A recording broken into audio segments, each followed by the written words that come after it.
Test 1, 2. Yep.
That's what I meant.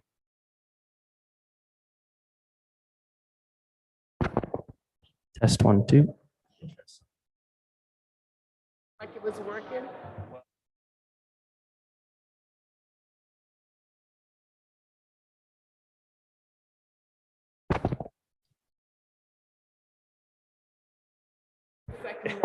It still works.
Where's the docket?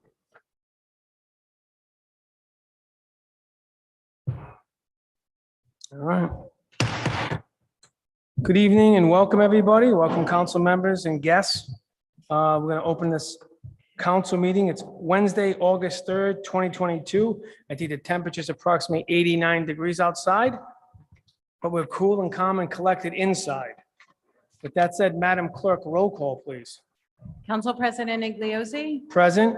Councilwoman Anthony, Present. Majority Whip Castillo, Councilman Correa, Council President Pro Tempore Espinal, Present.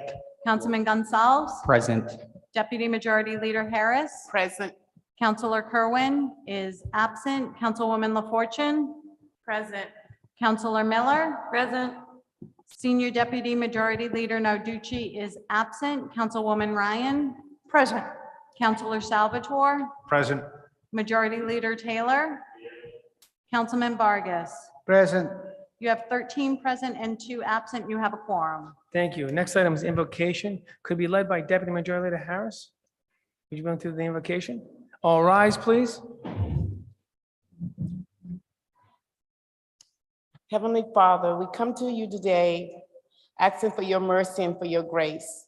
We ask you to have mercy upon this city and upon this state of Rhode Island. We ask you to bless every leader, Lord. We ask you to bless every decision that's being made in your presence, Lord. And we ask you, Father, for all things that are wonderful and grateful, grace and grateful before us, Lord. I close this prayer in Jesus' name. Amen. Amen. Thank you. Let the Pledge of Allegiance be led by Councilman Guncobs. All rise, please. Allegiance to the flag of the United States of America, which stands one nation, under God, indivisible, justice. Thank you. Madam Clerk, item number 1, Call for special meeting, communication from Council Majority Leader President. Taylor.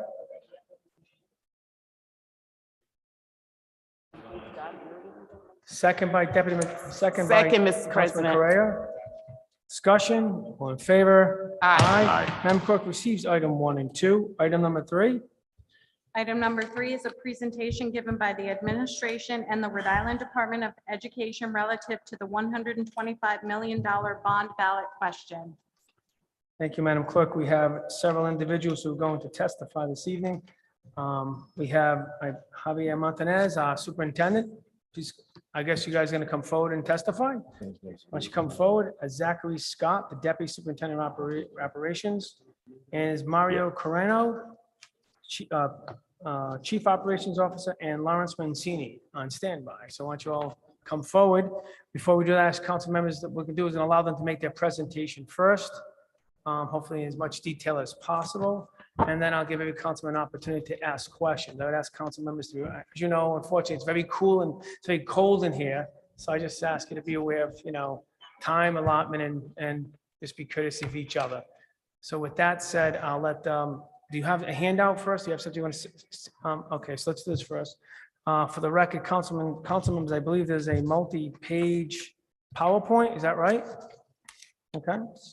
Multi-page PowerPoint, and I just entered into the record as an Exhibit A to item number 3. Can we have a motion to that effect? Deputy Majority Harris makes that Second. motion. Second by Councilman Anthony. Discussion, all in favor? Aye. It's official document. So gentlemen, before you speak, I'd like you to state your name for the record, who you are, what your position is, and why you're here, and then identify who's going to be the first speaker, and et cetera, et cetera. So, does the superintendent want to start first? You want to identify yourself for the record and what you want? Thank you. Yes, Dr. Javier Montañez, Superintendent in Providence. Thank you. Zach Scott, Deputy Superintendent of Operations for Providence Public Schools. Mario Carreño, Chief Operations Officer, Rhode Island Department of Education. All right, thank you all for attending. Thank you, Mr. Mancini, also. So Superintendent, you going first, I presume? Yes, please. Okay. Thank you. You have the mic, sir. Thank you. Thank you, honorable council members, for having us here today. As you may already know, I've been in part of Providence for nearly 3 decades now. And I know that it hasn't always been been a level of collaboration and open dialogue in the past. So I say thank you for this opportunity, giving us the chance to have this discussion today around the potential $125 million bonds to continue providing the modern facilities our students deserve. I want you to know that the city's recent investments in our school facility is paying off.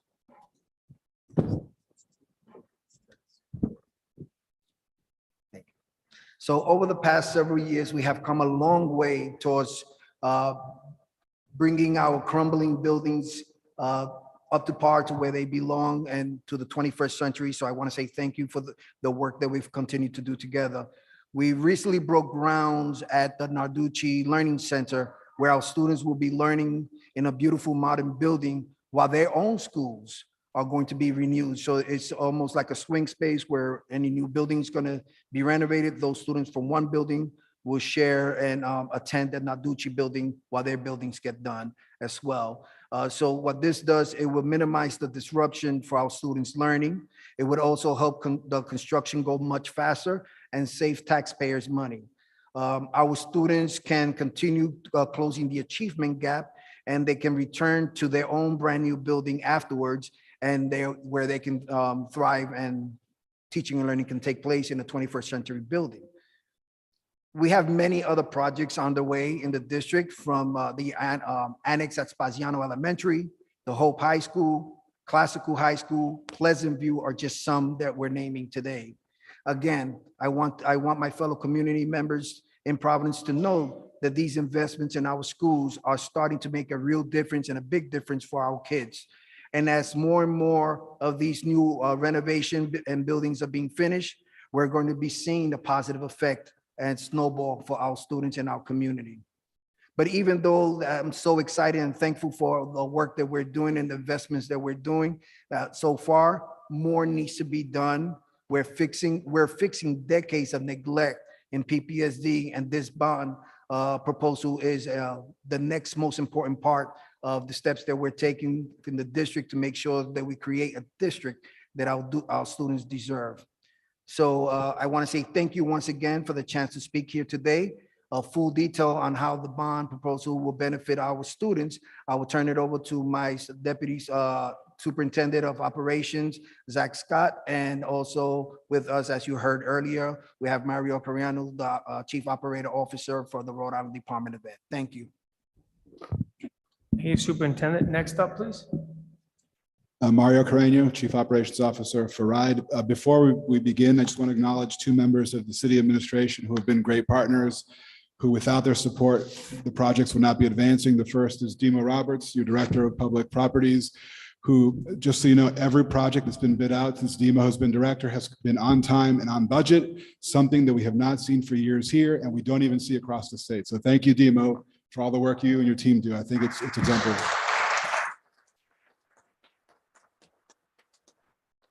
The second person is sitting here to my right, who for 33 years has served the city in an exemplary manner. He has saved millions of dollars of taxpayer dollars. For your edification, we at the School Building Authority give him the nickname of Larry Legend for all the money he has saved Providence. And for thanks to him, projects are advancing. His bond that was, well, your bond, but that Larry helped finance in May of 2021 generated record amounts of bond premium, allows you to complete $160 million of work for only $9 million of Providence taxpayer money. It's a reimbursement rate that is above what you would normally receive. So thank you, Larry Mancini, for your partnership.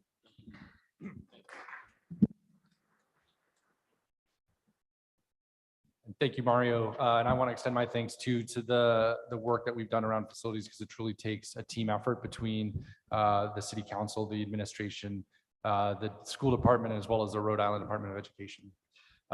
So, as we turn to our slide deck on slide 2, I think it's important, while we're talking about the bond at hand, it's worth taking a big picture of stepping back and thinking about the opportunity we have in front of us. So when you look at both the bond funding that's already been committed, as well as the bond funding that's proposed, it roughly translates to over $450 million in state aid to come to the city of Providence to improve our school facilities.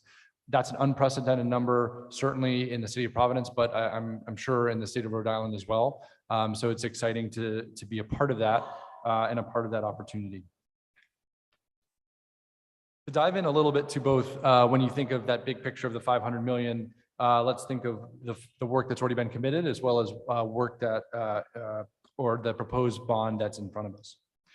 So as we've shared with this council before, and as you know, many of you who have been to our schools, we have a tremendous amount of need, over $700 million just to renovate our schools to the warm kind of basics of warm, safe, and dry, let alone the 21st century's learning environments that our students need.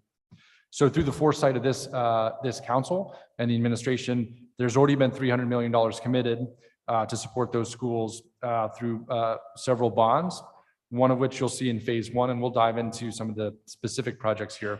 But phase one, which is $160 million and is in construction currently. Phase two, which is also in the planning process, and I think we came in front of you several months back for approval for that phase two. And then this upcoming phase three, which is proposed and that we're seeking approval for today. If you look at slide 4, I think it's helpful to look at the kind of bird's eye view of where these projects for phase one and phase two will be. And two things I want to highlight here. First, you'll see the work here will touch every part of the city. And that's because the need exists in every part of the city. And so through both the work in phase one and phase two, through the work with the school building committee, which is the kind of body that's comprised of city officials, council members, community members that helps identify the projects to pursue. It was important that we try to make sure that all students across the district or all neighborhoods were impacted through this work. I think it's also important to highlight, and we've talked about this before, is really trying to go do deep, meaningful, kind of full school transformations in our work versus spreading dollars out too thin. So that, you know, when you walk into any one of these schools, you're really seeing a transformed school learning environment, and we'll talk through that in the next few slides. While at the same time taking advantage of things like the revolving fund that we've worked together with the city on to find other projects that need to be done as well. If we look to slide 5 to highlight a few of what we see on our phase one projects, and these are ones that are in process and will be coming to fruition very soon. So Hope High School Auditorium, for those who've been there, it's a beautiful, beautiful space, but in need of a tremendous amount of work. An auditorium that was built in 1936.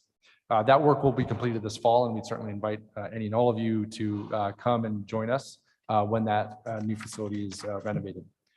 The Narducci Learning Center, which recently broke ground, we anticipate opening in the winter of 2022 or early 2023, which will serve both for a brand new learning environment, but also for swing space during other renovations. And then lastly, converting the Spaziano Annex, which was, I think, the lowest rated facility in the state of Rhode Island, to become a brand new pre-K5 Spaziano Elementary School. And what I'll tell for folks who have the hard copy, I strongly encourage you, you'll see the QR code at the bottom of the page. After this, take a look. You can actually get a sense of what that rendering looks like as if you were in the Hope High School auditorium to really bring that project to life.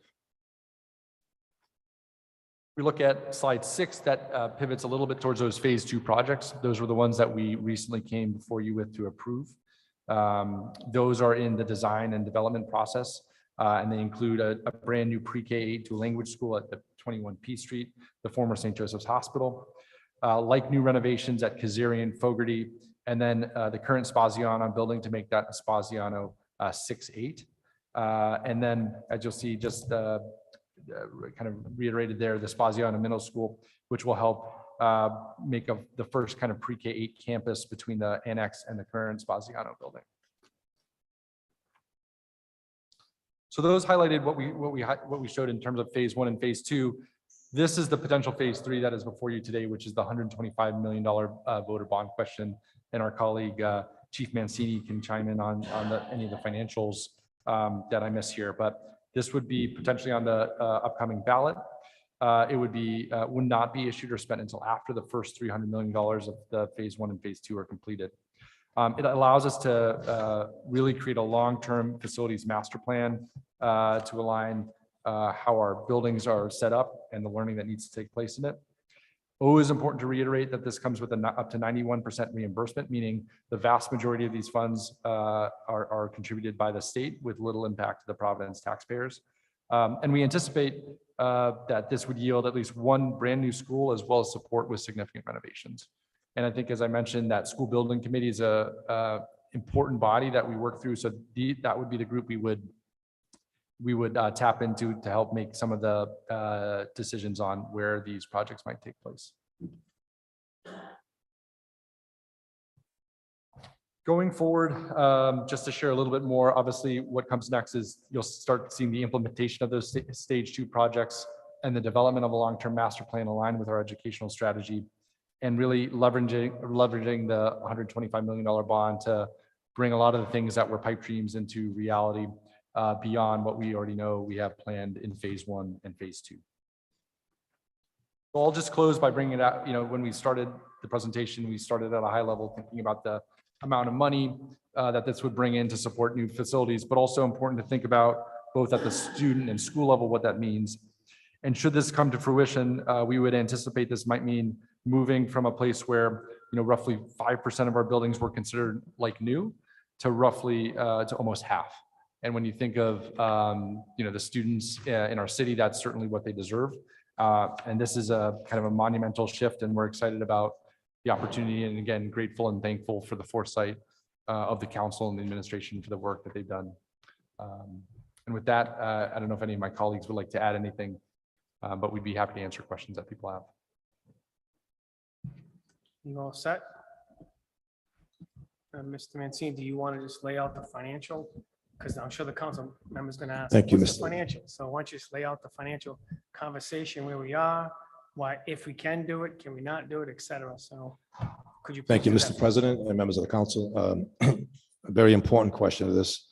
While the school district and RIDE anticipate that these projects under the proposed $125 million would not commence any sooner than fiscal year 2026, it is a certainty that the debt capacity would be available as early as fiscal year 2025. Based upon that, based on current rates projecting the future, even on a $120 million debt issuance at approximately 91% reimbursement through RIDE, that $9.8 million debt service capacity that we would need becomes available as early as fiscal year 2025. And with the reimbursement ratio, the city would be taking that money at no greater than just under $1 million a year in net out of pocket to the city once the reimbursements are received annually against the debt service payments. So for a $120 million bond issue, 125 rather, the net cost to the city once reimbursement commences will be just under $1 million a year. In our opinion, is clearly a beneficial project for the city of Providence. Okay. I'll start by council questions. Majority Leader Taylor and Chairwoman Ryan. I was just wondering how you went about picking the schools that needed repair, because I have 5 schools in my ward, and I don't know, I know Gilbert Stewart is pretty bad, but I don't know how that didn't make the list. I haven't been to the other schools. But how did you pick the schools that are bad? Because there's none in the West End at all. That's a great question. So the school building committee, who is a mix of municipal representatives, members of the city council are on there, the school department, as well as members of the community, have just prioritized. So there's over 700 million in need. So we can't hit them all. I think that the notion that, one of the first things was to get the Narducci Learning Center up on that piece to then free up swing space to look for other projects. So I think the main ask for this extra money is, again, to start having these longer term decisions. Now that we've set up structures and swing space throughout the city, we're able to take on projects in a more cost effective manner and can actually move a lot faster than we have in the past. So for example, the William D. Abate School is going to swing into Carl Laurel this school year so that work can happen during the school year, which means there's a 20% cost savings because contractors are working in the winter when they otherwise, most of the work occurs here in the summer in Rhode Island. But we set up multiple swing spaces throughout the city to, again, really escalate and increase the amount of work that we're going to be doing. But to answer your question, in short, it was a school building committee priorities, which is a mix of representatives, and then that list was approved by the city council. Ultimately, it was approved in 2019. Is there a list of the schools on what need to be, in other words, okay, so Naducci's 30 million, obviously that's going to be built from scratch up, so it takes 30 million, but like Gilbert Stewart School, how much work, how much money to fix that? It's not on the list, but compared to classical high, is there any way we could get a list of how much that these schools needed for repairs? Oh, in terms of We're a giving- breakdown of the 700, we have that, absolutely. In other words, we're giving classical 34 million, but does it need 34 million or does it need 70 million? Like, in other words, we could have a list of what actually these schools, all, and including the ones not on the list. I'd like to see, like I said, I got 5 in my ward, and I know Gilbert Stewart is a mess. Leviton's not too bad because the principal that was there before, he did a very good job. If you know him, he's a great guy. That's the now superintendent. I'm giving him a plug. So, but no, I'd like to see a list of all the schools on what they need to come up to par, what they would need. Thank you. You can provide that. Thank you, Majority Leader Taylor. Next is Councilman Chairwoman Ryan, then Councilman Goncalves. Thank you very much, Mr. President. I was going down the same path that the Majority Leader was regarding the comment here, 50% of the Providence school buildings will be considered new by 27, 28. I am very interested in knowing what the cost to bring all of our schools up to new is going to be. So I just would like to reiterate, I'd like to see on those schools, the cost, the estimated cost that we are addressing with the funds that we're talking about, as well as the list of schools and the associated costs that we're not addressing or contemplating with this funding. That's just a statement. The other question I had is in the presentation, 91% is referenced, 91% reimbursement. It was also testified to by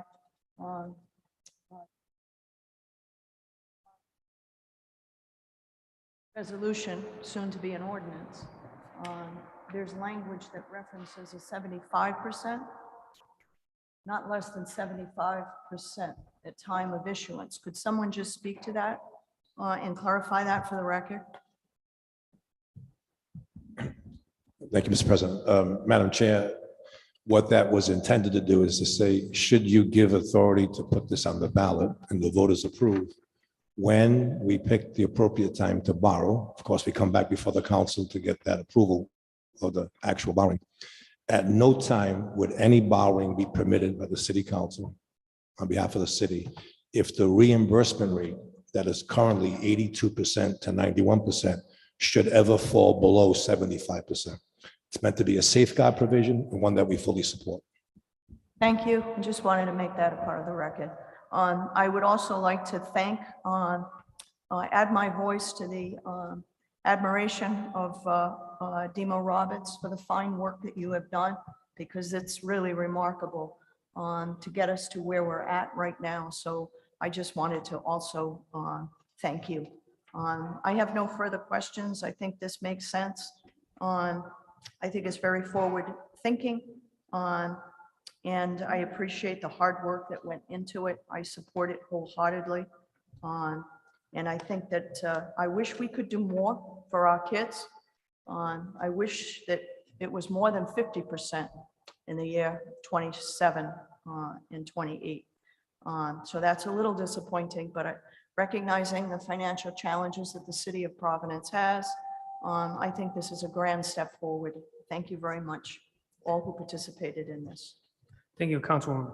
Next is Councilman Goncalves. Thank you, Mr. President. Thank you so much for your presentation, and thank you all for your leadership, Superintendent Montanez, Mr. Scott, and Mr. Carreño, and Mr. Mancini. There's a couple questions that I have. So there's a total of $315 million if you add this up. So 170 million, 145 million. So Mr. Mancini, was the bond, was it $300 million flat, or? Good evening, Councilman. No. The initial bond that was passed several years ago? The initial bond authority was 160 million. That was in 2018. of that 160 million, we did not issue 160 in bond debt service. We took the first 60 as pay-go, which allowed us to revolve that fund, those funds, and that picked up a gain of construction dollars.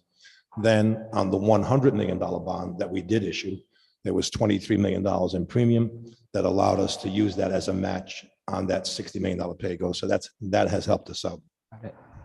Similarly, we have not yet borrowed against the 140 million, but at a minimum, it would be the 140 million. And all things considered, if we follow the same path, I would expect that there would be some bond premium as well that would either assist us with pay-go match, where pay-go would be available, or it could just go directly into revolving fund and do revolving fund projects, which earns itself minimally 8 to 10 times over. So that's where the number comes to over 300 million at this time.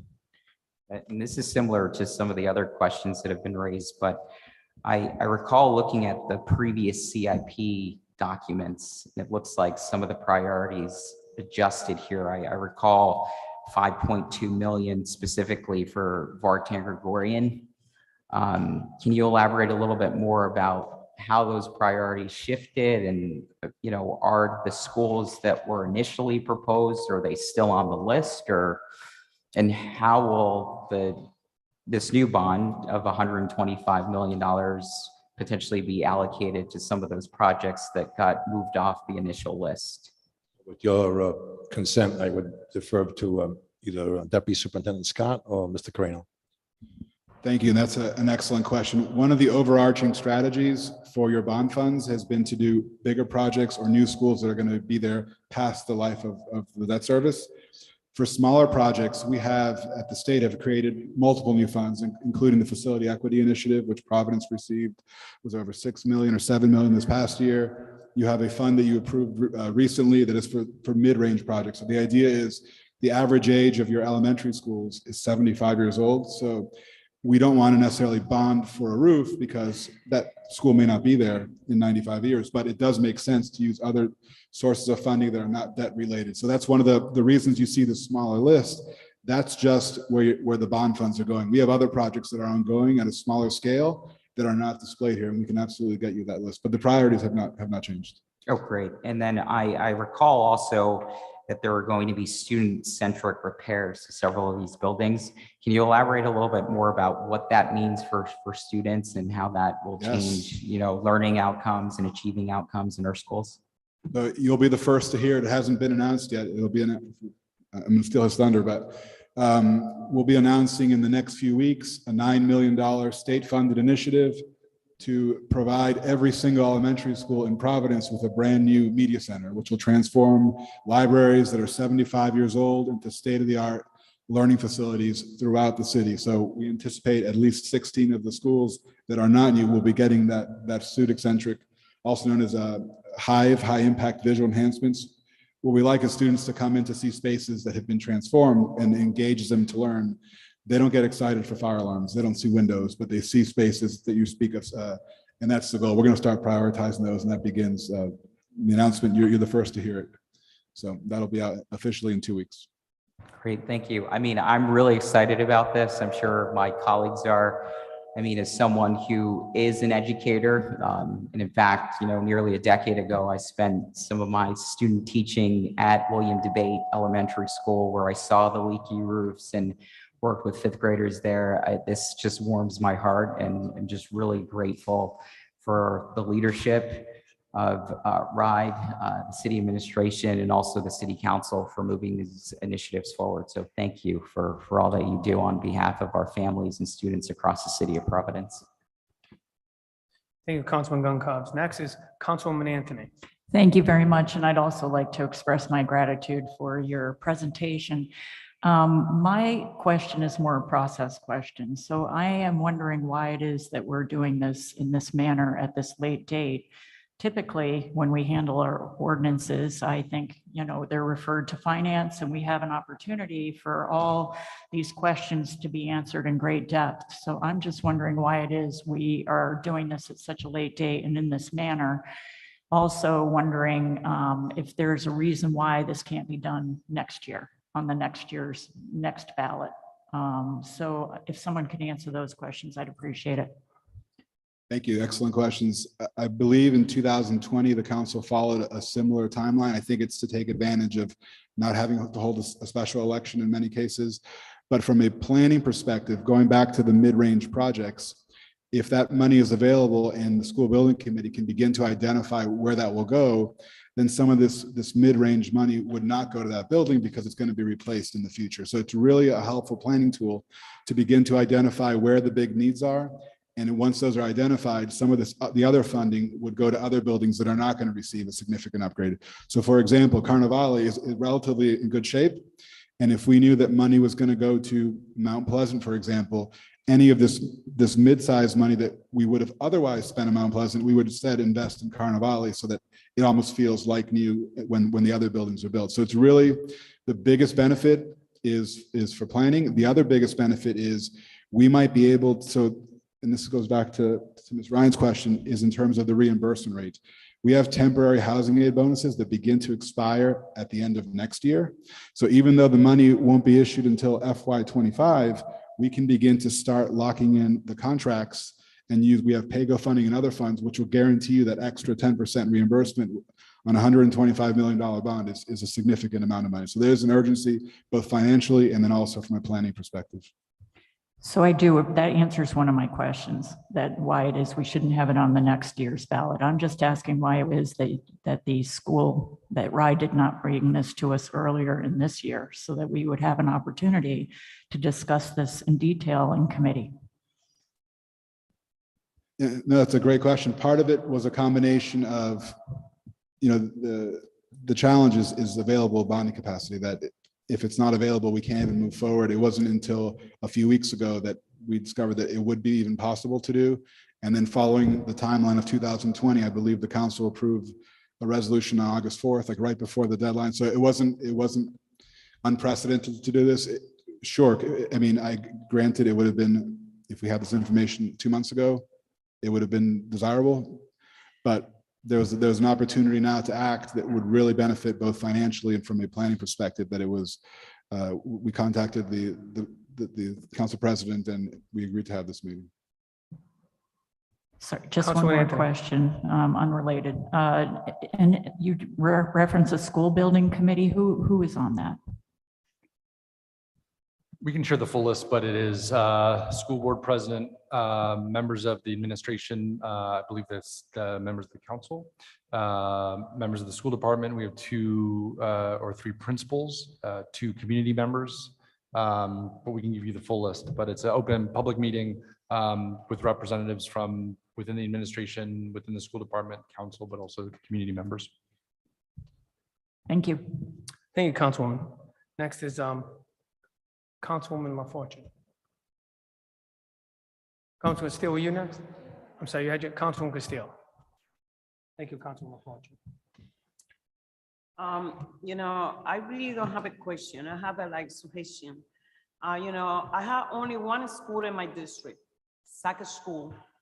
That school is in really bad shape.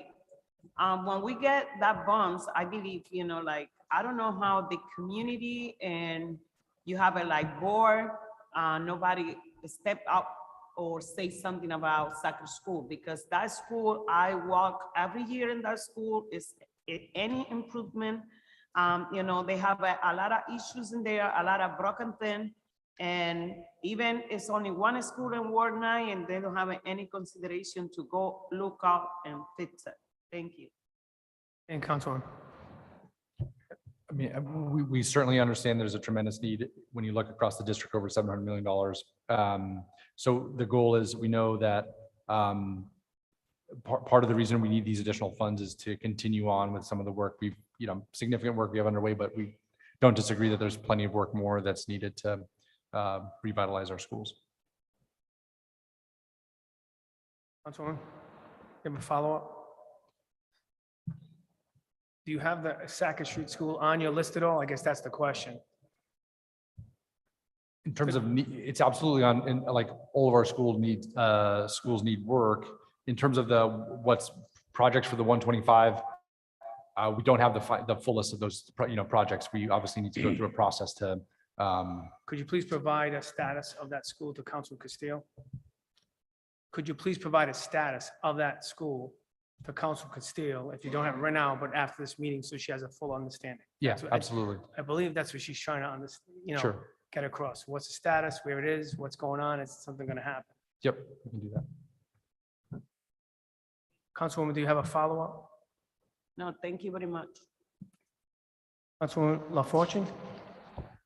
Thank you. Thank you all for the work that you have done to really improve our school buildings. I actually worked and canvassed on the first Fix Our School campaign so we can pass the initial bond.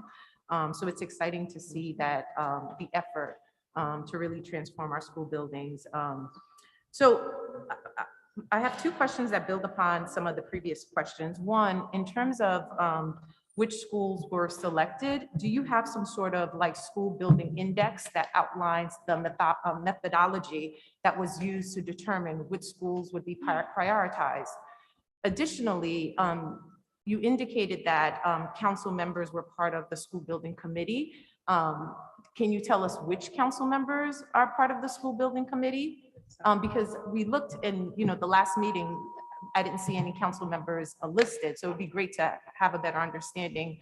I'm a parent of Providence Public Schools, so it would be helpful if you can tell us now which council members are part of the school building committee.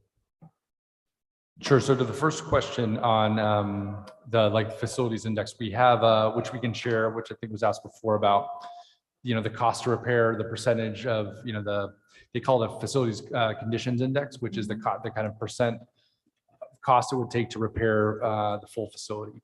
So we can share that by school. And when we went through the stage 2 application, and it's in the documents we submitted for that, it includes information on, we looked at both school enrollment, facilities conditions index, but that's the information we can share with this. And does it clearly outline the method to select which schools would be prioritized over others?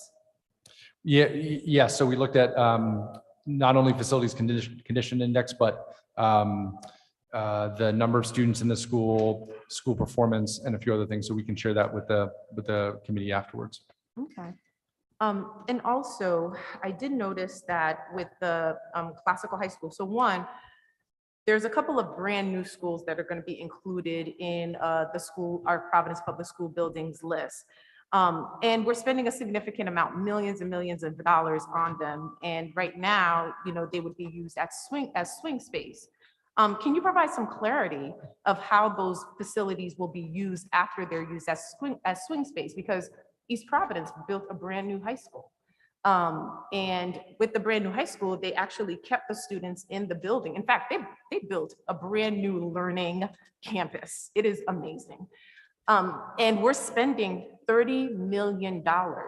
We have about 37 Providence Public School buildings. And so that's a significant amount of money to spend, considering we still have schools like Martin Luther King Elementary, where bathroom stall doors do not work. So can you provide a little bit more explanation around how have you decided how those buildings will be used post swing space usage? Please.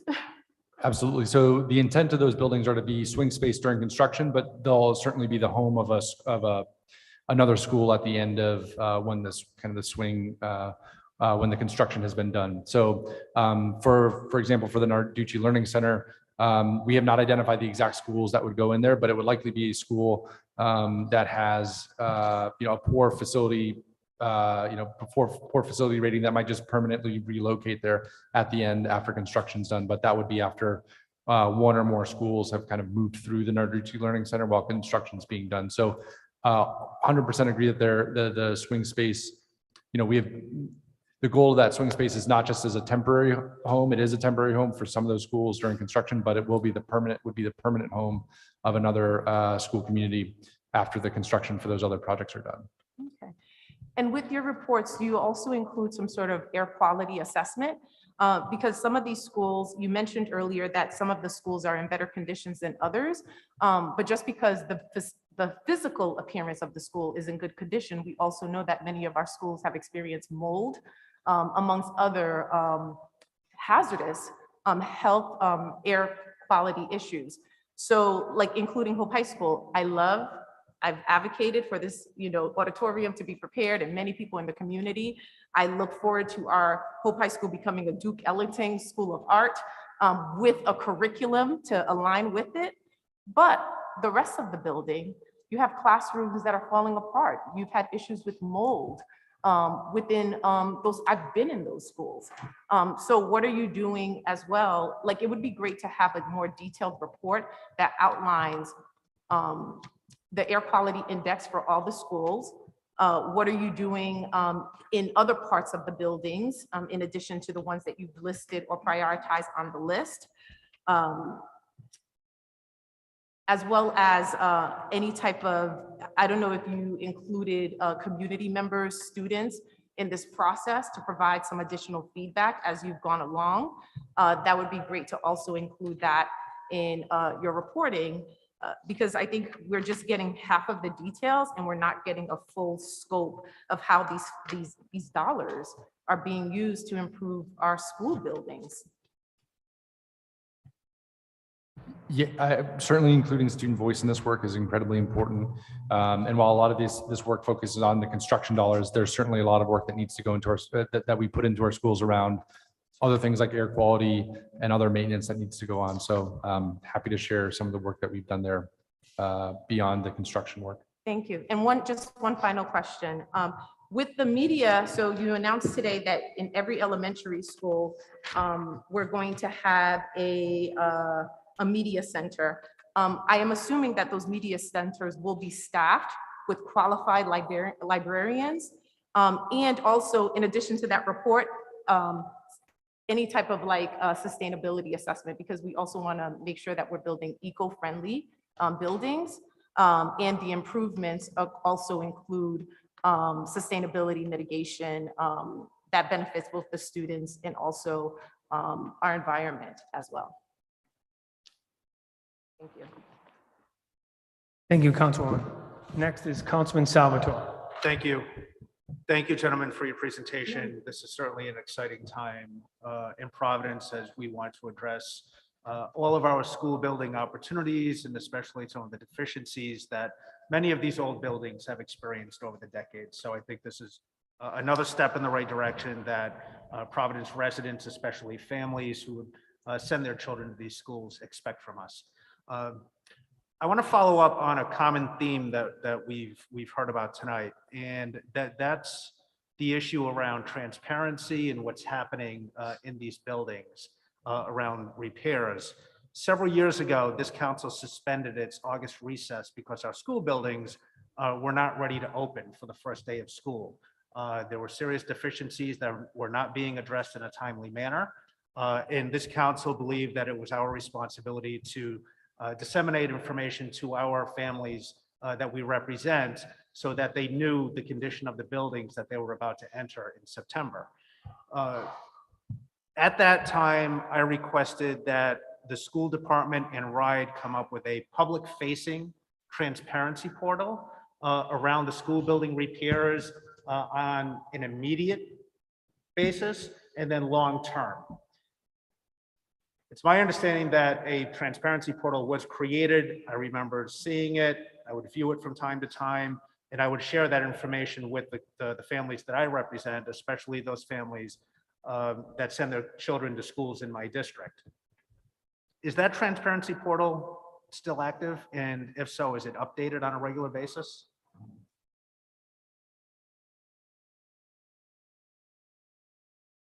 Demo has his hand up.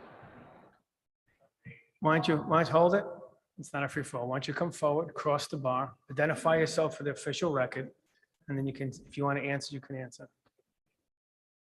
Demo Roberts, Director of Public Property. Please answer, sir. The question is, yes, sir. We do have the information portal. You can find it on providenceri.gov/infrastructure. It covers just about every project that we're doing. We constantly upgrade, but we have ARPA funded projects to capital, bond projects, CIP projects, and then also school construction projects. So you'll be able to find that there. Okay, and that's again updated on a regular basis based on allocation of bond funding. Yes, it is. Okay, how can we do a better job of sharing that information with the families that we represent? And the reason why I ask is, the more families that I speak to in Providence, the more concern is raised that there isn't a lot of transparency and accountability regarding the school takeover. And I do think at times there's a misunderstanding about the role of local government in repairing our school buildings. It's ultimately up to the city council and the mayor to determine when and in which buildings need to be repaired. And you know, our families feel like they've been left in the dark. And I think that feeling needs to change moving forward. I've heard many times throughout the summer that families don't know where a dime of their taxpayer dollars are being spent as a result of this school takeover. And I understand that that's a separate conversation. But when we're talking about the condition of our school buildings and being prepared for the first day of school and then long-term strategy, I do think we have a moral responsibility to start sharing information with our families, whether that come from the central office, RIDE, or from the school building administrators themselves. We have to do a better job of communicating this information. What I see here is, again, a step in the right direction. And this is positive news. But we have to do a better job of communicating this to our family. And then finally, Mr. President, I am concerned that there doesn't seem to be an understanding of what the composition of this committee that we've heard about tonight. And again, I think this information needs to be shared sooner rather than later. Look, this is local government. And I think the questions that have been raised here tonight by my colleagues are valid ones. They're concerned about the school buildings in the neighborhoods that they represent. And we hear time and time again that certain buildings are neglected, but they're also ignored at times. And then we get to the first day of school, and then there's a big media splash about certain buildings in the school district that have not been addressed for decades. And then it's an all hands on deck approach. So I guess this is more of a comment, looking for more of a proactive approach to this. And again, if we could get that composition out to the members, that would be appreciated. Thank you. Absolutely. Thank you, Mr. Roberts. Councilman Salvatore, sir. Next is President Pro Tem Espinal. Thank you, Mr. President. Good evening, gentlemen, and thank you for all you do for our kids and our properties. I'm actually very fortunate because we have I have 6 schools in my ward, in my community. We got the Broad Street, Rayo William, Young Woods, Juanita Sanchez Complex, Robert Bailey, and Mary Fogarty. I actually see Mary Fogarty here. So thank you for putting this on the list. It has much work that needs to be done there.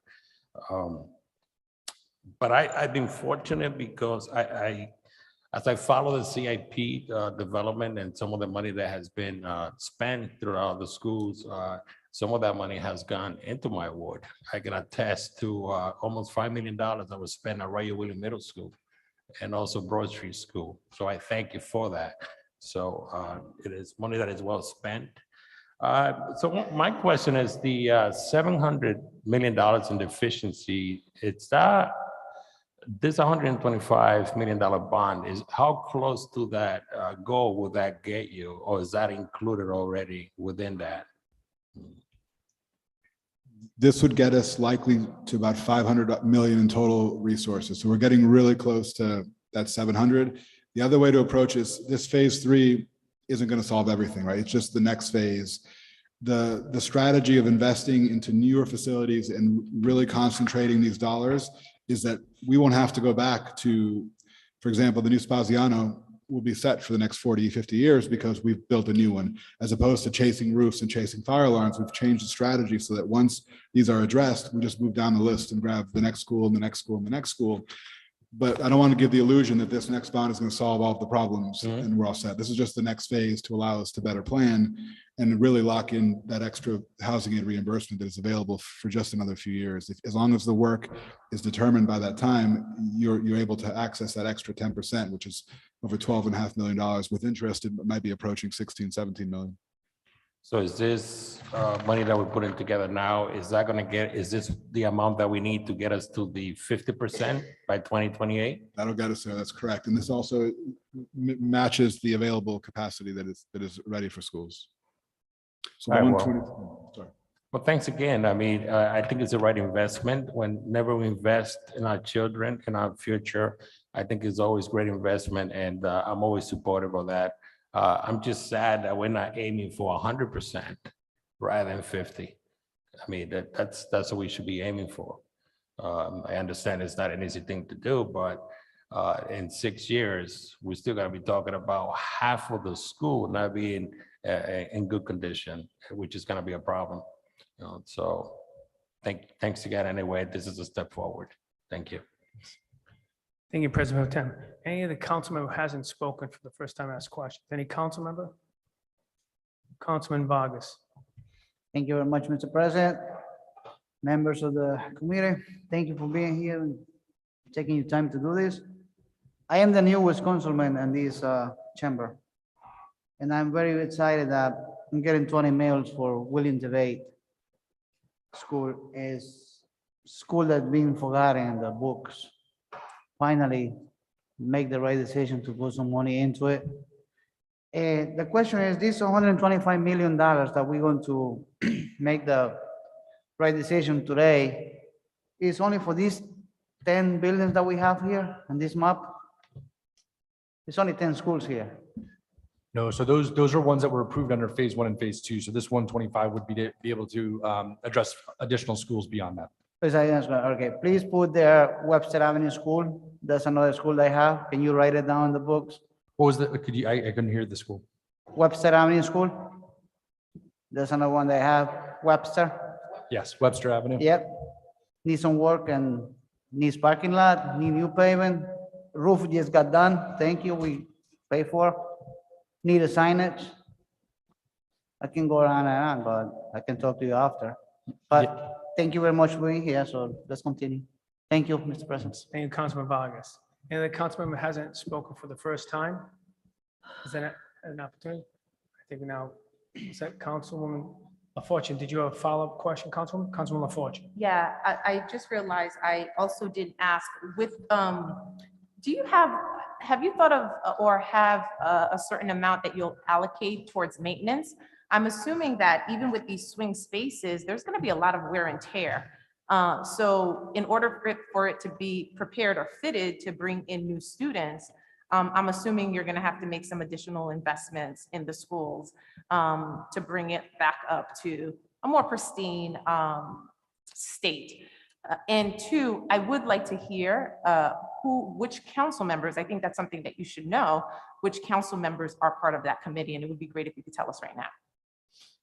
Sure. So the first question was around maintenance to those buildings. So we do have an ongoing maintenance plan beyond the capital funds that we do dedicate to this. And I can correct me, Mario, what the exact percentage is, but through our contract with Aramark, they're doing not only custodial, but they're doing ongoing and day-to-day maintenance to keep our buildings up to date.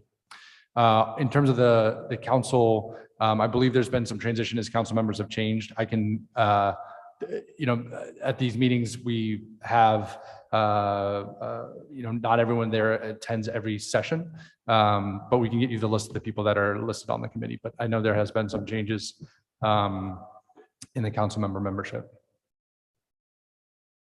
Councilman LaFortune, give a follow-up. You all set?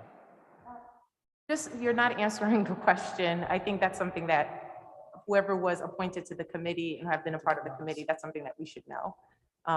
And again, it goes back to my council colleagues' point about the lack of transparency. I mean, this is our tax dollars. And so it's important for us to know who are making the decisions, how the decisions are being made. And one of my council members, when we talk about this additional funding that you're asking, right now, there's only 10 schools on the list. There are 37 schools in our district. Even if you were to allocate a few additional $34 million to fix some of our other school buildings, you're still not making a significant dent. I've been in a lot of our schools. They are in deplorable conditions, deplorable. And so I think we need a little bit more transparency. And also, going on a website to access the status update, it's not accessible to many families. As you know, which we learned during the pandemic, which has been an issue for quite some time, we have families who don't have access to reliable internet or phones or devices that will provide them with that level of access, and language is also a barrier. So I think it's important for us to make this information not only open and transparent, but also accessible to all. Please, thank you. Thank you, Councilman. Councilman Salvatore, to follow up? I'll defer to Councilwoman Anthony and then I'll ask my question. I would like to make a request. I would like to Councilwoman have, Anthony.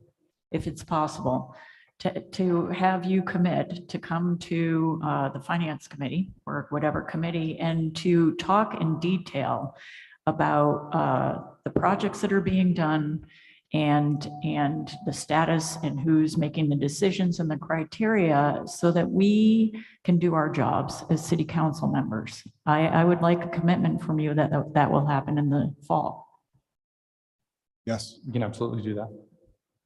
Thank you. Thank you. Councilman Salvatore, you have a question, then Councilman Gunn comes. So folks, it sounds like this committee is an issue. What is the official name of this committee? It's a school building committee. The School Building Committee. Okay, is this a charter created committee, Mr. President, or a solicitor? Do we know that? No. It's a public body? Yes. How are appointments made? I mean, the committee's been in existence for quite some time. And appointments, I think, have been made by, I believe by the superintendent. But we can, I'm sure that committee, given some of the transitions we've had at the school department, needs to have the bylaws updated. But we'd be happy to share the minutes of those meetings that have been happening on an ongoing basis with attendees and others. Can you clarify quite some time?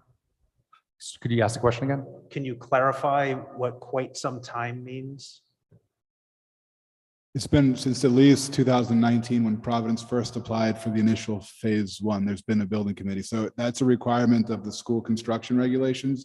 So for projects to even access the 91% reimbursement, you have to form this committee, which has a minimum of 8 members. These meetings are public, and in many communities, they have multiple members from their town council or city council on this. So it could be updated at any time. So if you've expressed interest in joining, I don't see why you wouldn't be allowed to be on this. I would send an email to the superintendent, and I think as long as you don't have more than a quorum, we have multiple communities with 3 members out of 7 on the school building committee. How does this so-called committee interact with the Providence Public Building Authority?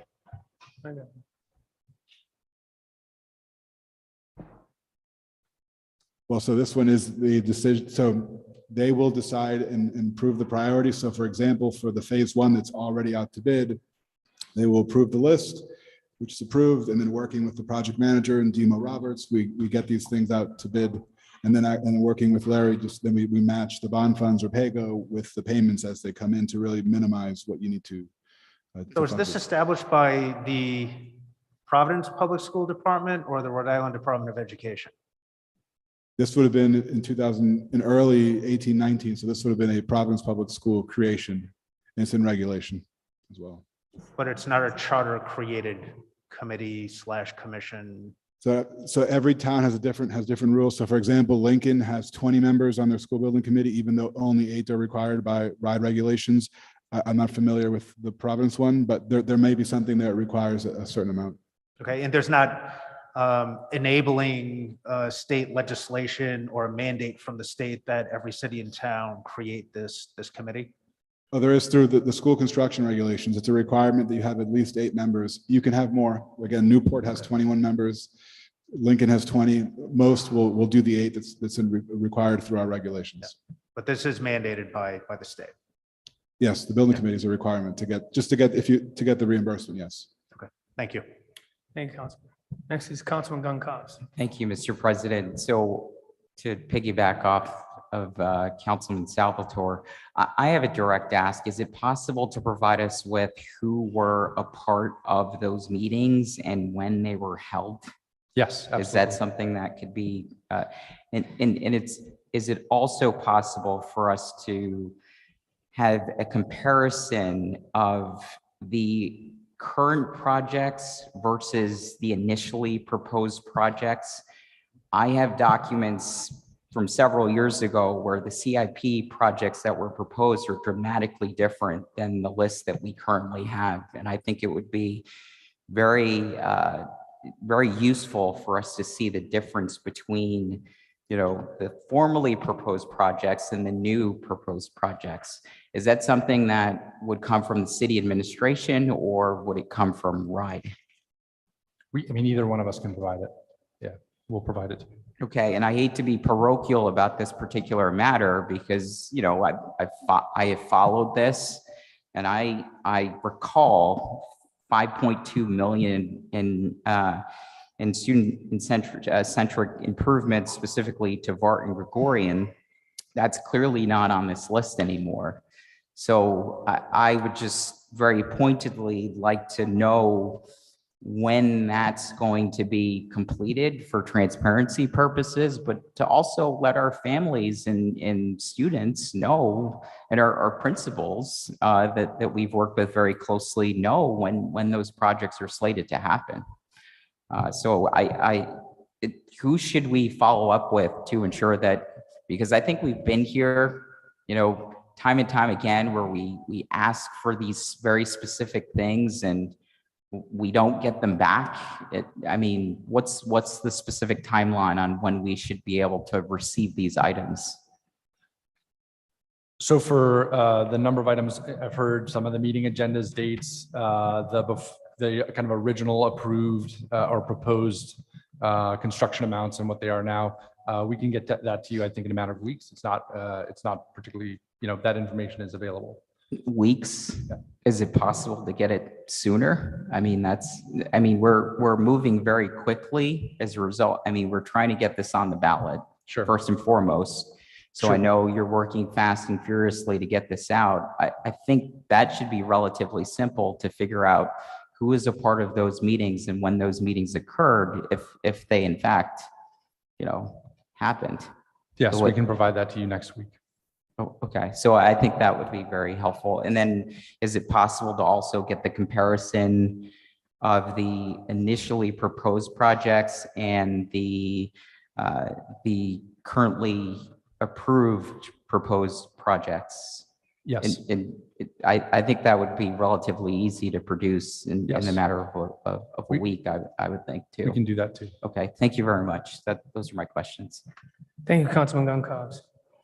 Any other council member have any follow-up questions? Then I just have a few follow-up questions. One, let's talk about finances. One, Mr. Mancini, at this time, presently, can the city afford to issue this bond if the public says so? Good evening, Mr. President. Yes. The bond is not planned to be issued should it be approved by the voters. It is not planned to be issued immediately. There is a strategic deployment of bond proceeds that have yet to be drawn down from the one that was approved in 2020. It is expected that this would be available to be drawn down at the earliest in fiscal year 2026 by construction timeline. But I can assure the council that funding availability and affordability could occur as early as fiscal year 2025. And as most cases in any bond issue, you have a 3-year spend down timeline, but with voter approval, you must do that within a 5-year period. So we will meet all of those pivot points, if you will, but we could afford this as early as fiscal year 2025, while I don't believe the school district and RIDE have expected to draw it down any earlier than 2026. But the good news is if things change and there are opportunities that should accelerate, the funding can be afforded as early as 2025. Next question, the previous initiatives, as the chairwoman mentioned about the reimbursement, what were the reimbursement percentages on the previous issuance?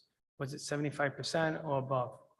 So for the better part of the past half decade or longer, Mr. President, the reimbursement rate for province has been at least 82% at a minimum. What brings it to the higher 91% are all of the new initiatives that have occurred over the past 5 years, supported by the School Building Authority and RIDE, and they include fewer and newer schools, 21st century learning opportunities. When those things occur, it brings the reimbursement rate up to a maximum of 91%. All right. Next item, the information the council members have requested, all right? It seems to me, gentlemen, you need to get those questions answered sooner than later. On the issuance of, from the transparency portal to the makeup of the, I guess what's it called? The school construction committee? School Building Committee. Now, just for my identification, is that different than the one that was issued by Seth Magaziner, the treasurer, in April 2021, where there was a 50-page report, and the members of the school building committee were ranging from the treasurer, education commissioner, chairman, the chairman of the finance committee, goes on and on, Patricia Flanagan, Frank Flynn, Hannah Gallo, Michael Sabatoni, Neil Steinberg, Kenzel, John Hazen White. Is that the report you're referencing? Or is that another one?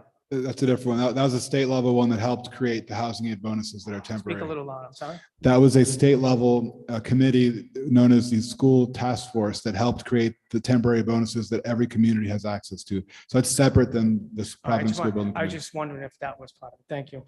You helped me with that. Also, the answers, of course, the council questions, et cetera. The other thing is procedural wise that, Mr. Mancini, you mentioned the 91%. I just want to dovetail. Why is it that we'd be eligible for the 91%? Did you say, why would it go up? So the 82% is based on a formula that is used standardized throughout the state for every municipality that is entitled to state aid reimbursement. It's based on population, based on a number of factors within the school district.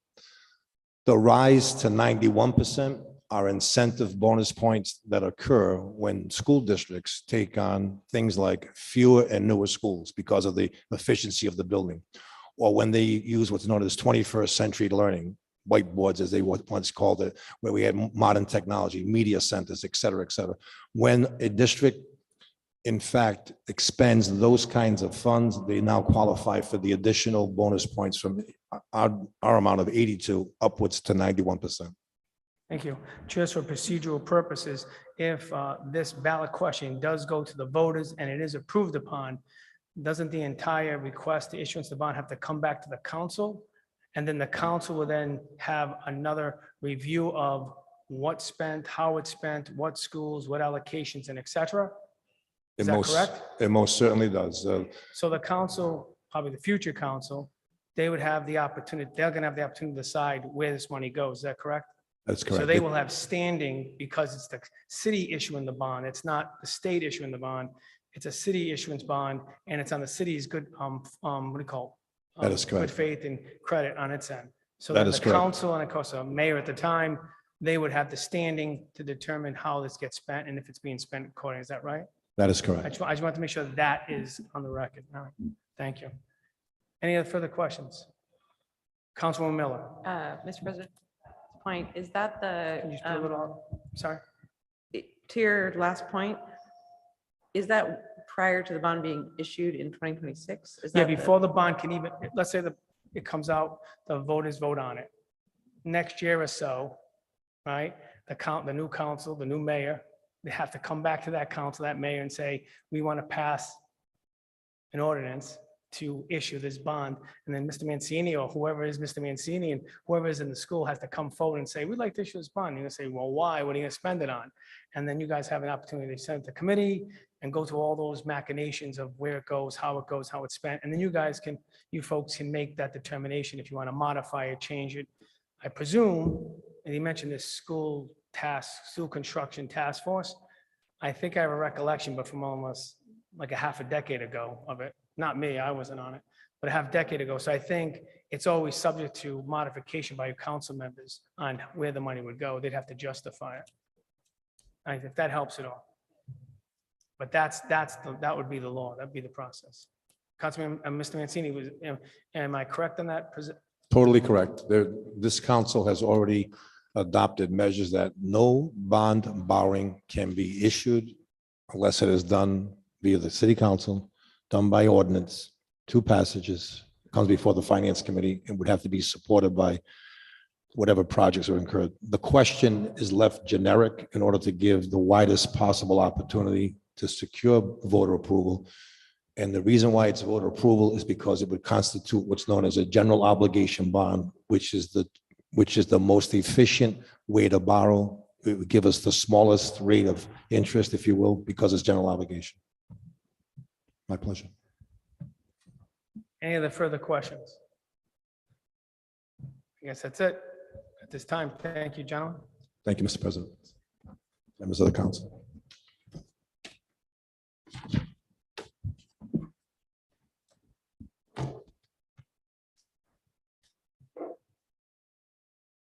Madam Clerk, the next item on the docket. Continued matter, the following resolution was in City Council on Thursday, July 28th, 2022, and continued. Item 4. Council President Igliozzi, Councilman Espinal, Councilwoman Harris, and Councilman Taylor. Resolution memorializing the General Assembly to enact legislation authorizing the City of Providence with approval of qualified electors to issue not to exceed 125 million general obligation bonds, notes, and other evidences of indebtedness to finance the construction, renovation, improvement, alteration, repair, landscaping, furnishing, and equipping of schools and school facilities throughout the city, subject to approval of the state housing aid at a reimbursement rate or state share ratio of not less than 75% at the time of issuance, and provided that the authorization shall be reduced by the amount of certain grants received from state bond proceeds from the Rhode Island Department of Education or from the Rhode Island School Building Authority. Majority Leader Taylor. Am I going to this one or back to 3? What are we doing?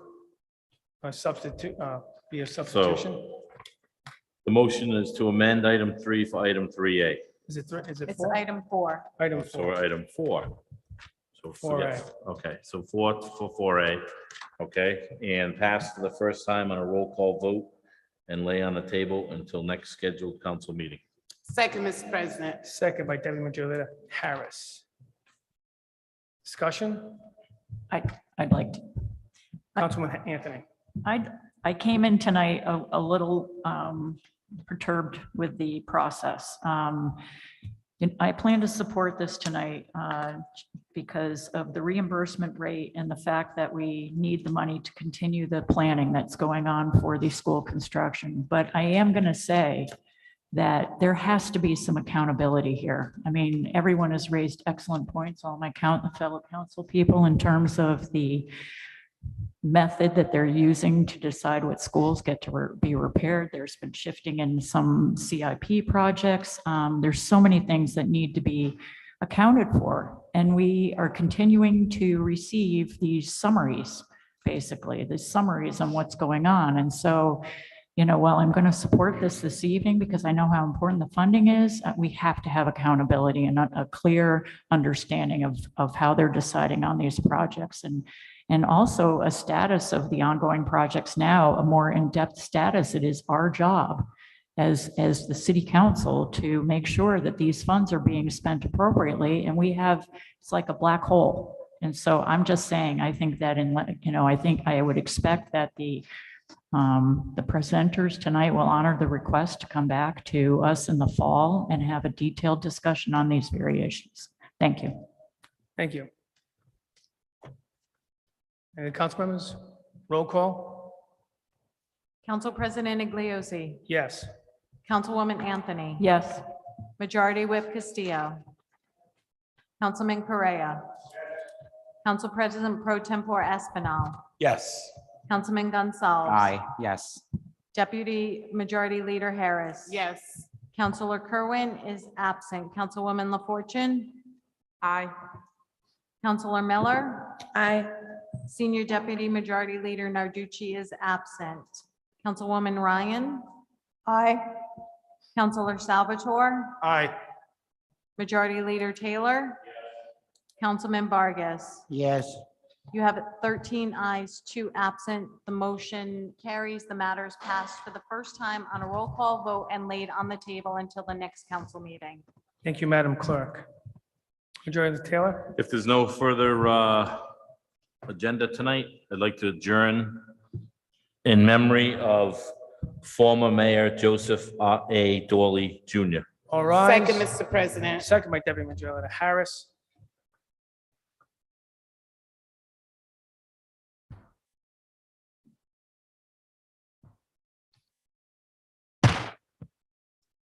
Thank you all for attending. Be well. We'll be having a second meeting soon. You'll get notified. Thank you.